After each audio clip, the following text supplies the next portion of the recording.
Hey, hi Ravi. Welcome back. As always, it's great to see you. It's a pleasure to talk to you always. So Ravi, I think we've been interacting for more than I don't know 5 years now, 4 years now. True, true. Yeah. And over the past 4 5 years, if there's one thing that I've noticed about you and Aparna and Monitra is a story of resilience, right? How you guys have kept at it, and I think now is that inflection point where you guys are starting to grow well, right?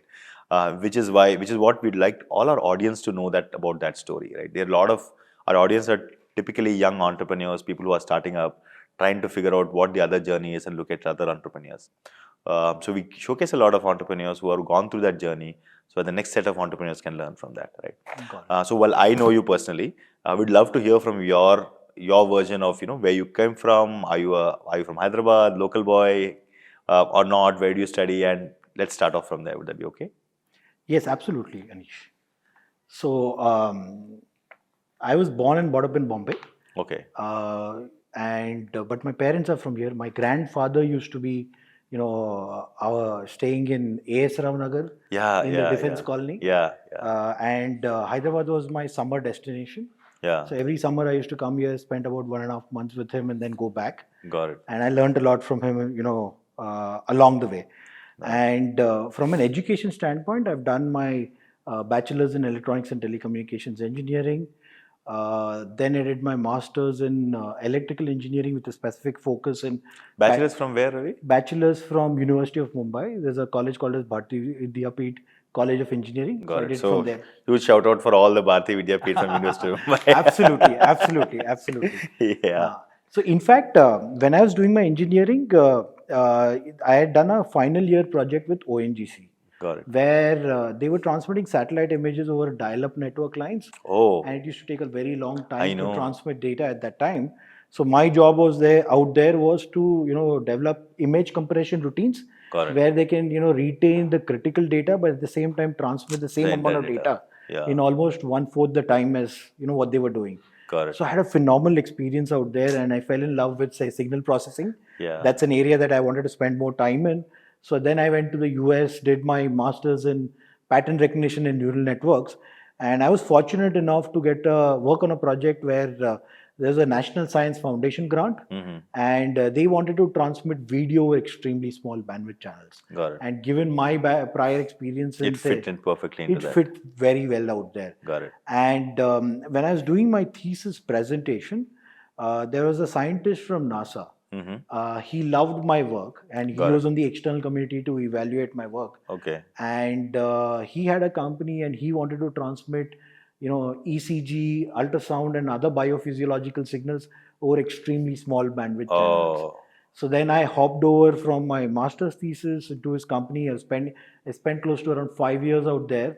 Mm-hmm. I was heading R&D across 3 different countries. Developed some wonderful, say, compression routines, but also went into, say, the analysis of biophysiological signals. Got it. Never Got it. wanted to do with medicine, but that's my crossover. And Yeah. once I came over to this side, and I fell in love with.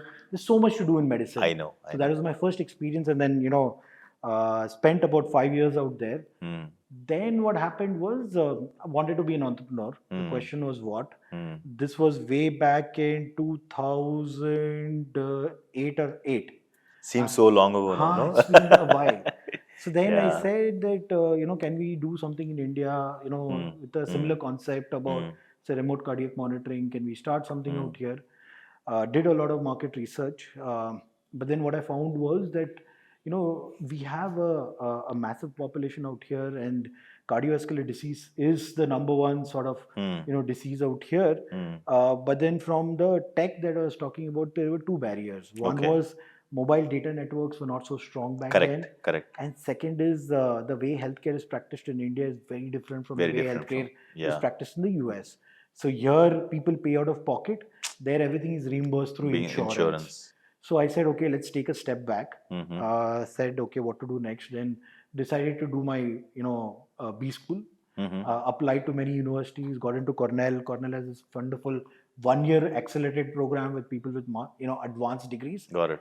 And then when I was with Cornell, luckily for me, what happened was Johnson and Johnson came onto campus. Got it. So they had acquired two companies. One was called Biosense. The other one was called, Webster. They combined both of these companies. It was already a $1 billion company, and they were growing double digits worldwide. And they were into cardiology space, and they were on the therapeutic side. And they had created a market for a. I know I'm talking very complex out here, but typically what happens is that when you talk about stents and other interventions for heart attacks, it typically deals with the surface of the heart. Yeah. But what these guys were doing was imaging inside the four chambers of the heart, and they created a completely new category where they were looking to cure the underlying heart condition. So it was very fascinating, and they had 27. Sounds very fascinating at least. Yes. And they had 27 new products to launch over And the this next was 5 when years. by 2015? This was, I 14. joined them in 2009. Okay.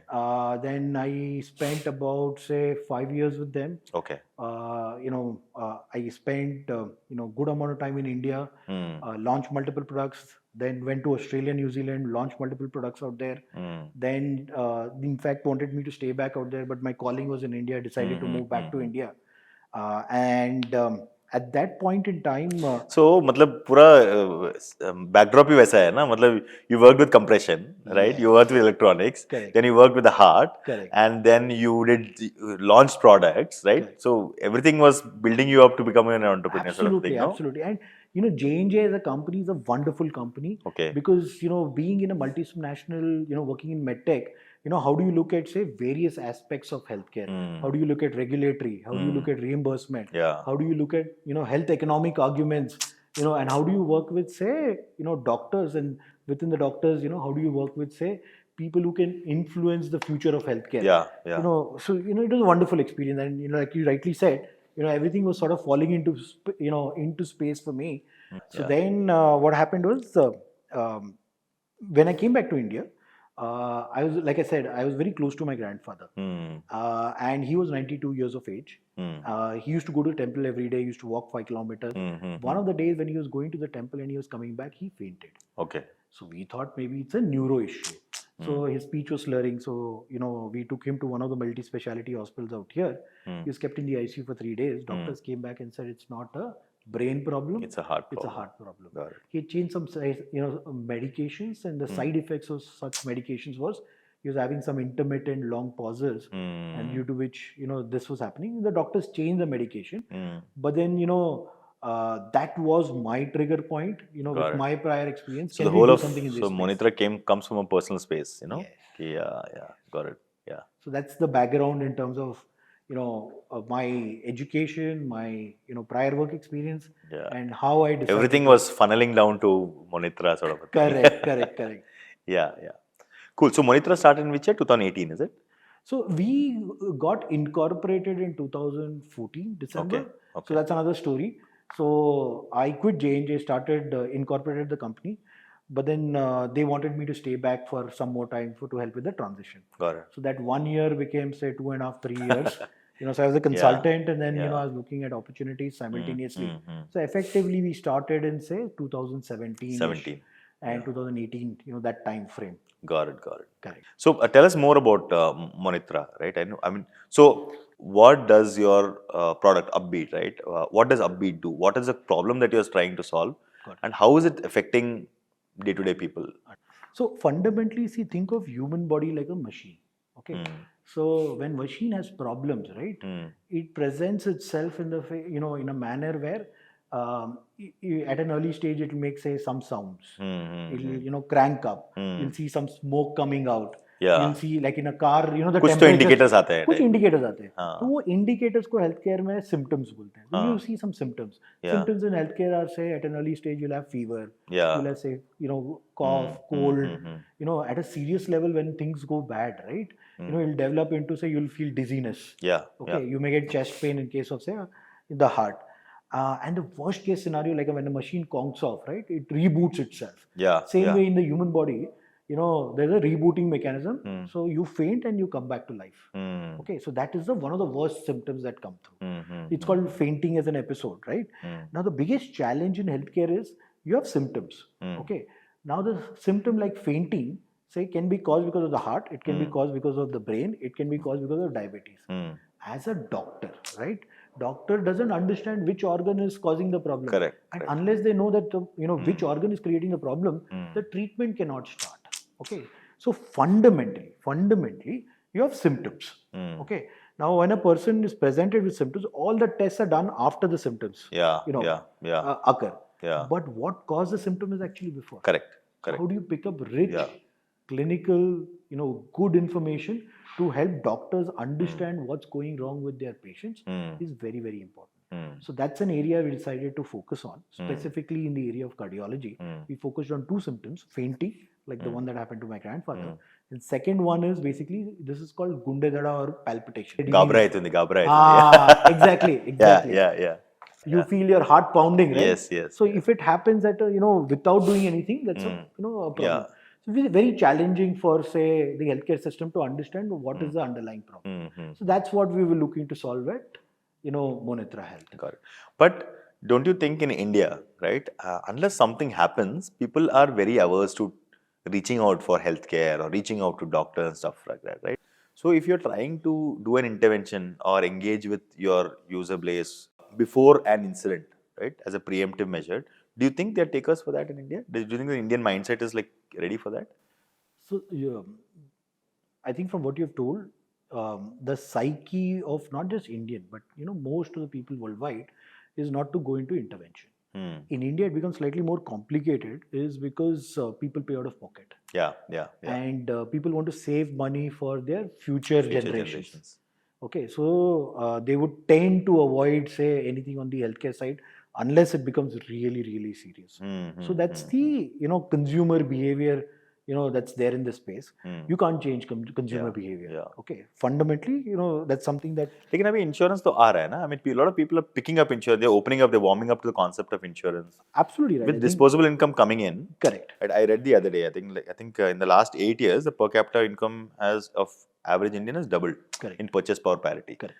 The number of people who have moved into the income tax bracket has doubled in the last 7 years. You are absolutely right. See, from a macroeconomic standpoint, a lot of change is happening. A lot of disposable income is coming in. Insurance penetration is certainly increasing. From that standpoint, a lot of things are undergoing a change. And then you have, say, state-led reimbursement schemes. You have a national, health insurance scheme that will also come in. So from that standpoint, there's certainly change that's come in, but fundamentally, the consumer behavior is that let's prolong as much as we can. So the stand that we are taking is that where we come into play is on the reactive side of healthcare. We are not so much on the preventative side. So when the patient has the first symptom, right? And and when it comes to, say, anything related to, say, the heart, right? Your heart is pounding, it's fainting, chest pain.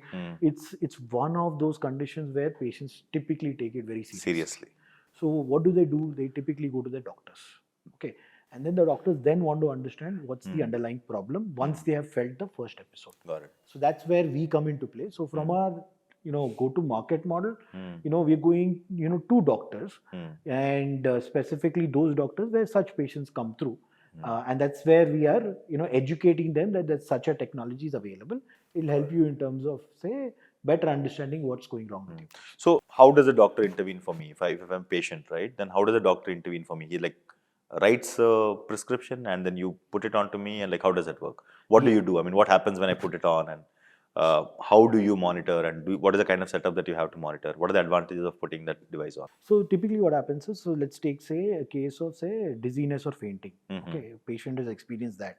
They'll go to the doctor. They'll explain this, symptoms. Correct. The doctor will write prescriptions. Correct. So he'll do a battery of tests. Okay, in that battery of tests, he'll do, one of our tests, to figure out if the problem is related to the heart or not. Got it. Okay, so they will typically do an ECG, they'll do echo, they'll do other battery of tests. When you say your test, he does heart-related tests. He does a heart-related test. Got it. So in this particular case, so once a doctor prescribes a test, they go to a specific room inside the hospital. Then there are technicians out there. The technicians will counsel the patients in terms of how does this test work. So how does this test work is that, it's like a band-aid like sticker where you peel it off, put it onto the chest. All the data from this chest goes to the phone and phone to the cloud, in real time. So it's like a band-aid that you put it on, Correct. and whatever that element that is there on the band-aid, it actually picks up the signals from Exactly. your heart, and then that transmits it to the phone. Transmits it to the phone. And once it's on the phone, then there's wonders you can do with Exactly. that, right? Exactly. Yeah.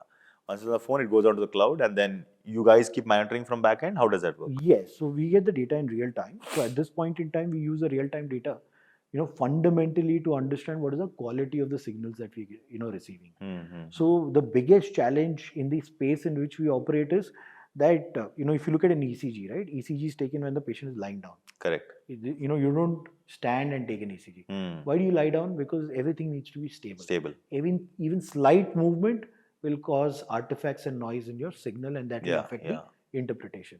Now, what we are now doing is, instead of doing it when the patient is lying down, when they're doing their walking, when they're doing the normal activities, they're going for a walk, they're going for a run, there's a lot of artifacts that can come in. Got it. So how do you ensure really good signals for an extended duration of time and ensure that you glean information is an area that we have sort of built intellectual property. Got it. So compared to say other products available in the market, our ability to get really good tracings is significantly better. So that's what we use, the real-time data that's coming to us to understand the quality of tracings. The tracings are not good. We have a feedback loop where we reach out to the patients and say, it's not coming appropriately. Can you make this particular change, out there? Sometimes it gets stuck with the clothing. So the data that the tracings or the data that you collect, it goes to the doctor directly again? No. So there's a layer in between. Okay. So the layer in between is... That's where your team comes in. That's where our team comes in. Got it. So step number 1 that we do is check for the quality of tracing. Tracing मतलब वो जो लंबा पर्ची निकलता है जिसके ऊपर वो आता है ना, वही वाला. Sorry. Tracing मतलब ECG निकलता है. ECG निकलता है. हाँ, yeah. Got it. So that's what we look at. Now, the next step is, after you have sanitized the data, the next step that we go through is basically analyze the data. Check for what is normal, what is abnormal. If it is abnormal, what type of abnormality? Is this done manually or the system does it? The system does it. Got it. Now, while the system does it, the reality is that algorithms have errors. Got it. Okay, and in healthcare we try to minimize errors because the cost of an error is significant. Yeah. So that's where we built our a precision workflow to go and correct for these false positives and false negatives to to minimize them and then give a final report to a doctor. So that's a workflow. So step number 1 is check for the quality of tracing. Step number 2 is analyze the data. Step number 3 is check for false positives, false negatives, correct it, and then create a report that goes to the doctor. Got it. Typically, how long does one wear it for? So when we started off, average duration of say prescription was 1 day. Now at this point in time, it's increased to about 3 days. The longest that we have done is say 72 days of monitoring continuously. But what we are seeing is the longer you monitor, the better is the likelihood of being able to understand what's going on. So yeah, any interesting episodes which happened where it actually made the real timeness of capturing the data actually impacted a person's life, or it gave you such a warning कि immediately लेके गए और उसको मतलब life बच गया type में. So I'll tell you, there are multiple such episodes. Right? I don't think we'll be able to cover yeah. a podcast. Yeah.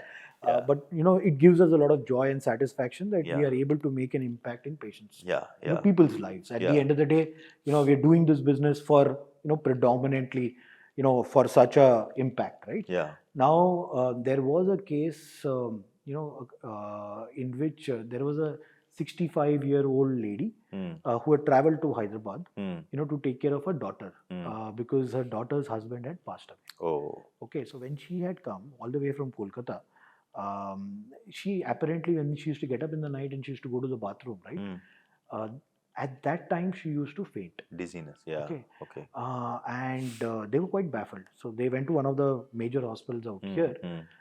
They were kept in the emergency for say 24 hours and to check what's going on, but they were not able to find out. And like that, 2-3 times it happened. And at that point in time, the doctors prescribed a beat to understand what's going wrong. So the lady wore a beat, and the next morning at roughly around 3:30, okay, we receive a call that from the daughter fainted, that my mom had the longest episode. Her eyes were bulging out. She was not talking. She was not responsive. Can you please find out what's going on? So when we looked at her data, there was no heartbeat for almost like say 30 seconds. Oh.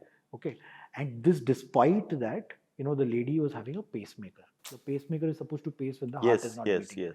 Unfortunately, for some reason, that was not happening. Okay. Mm.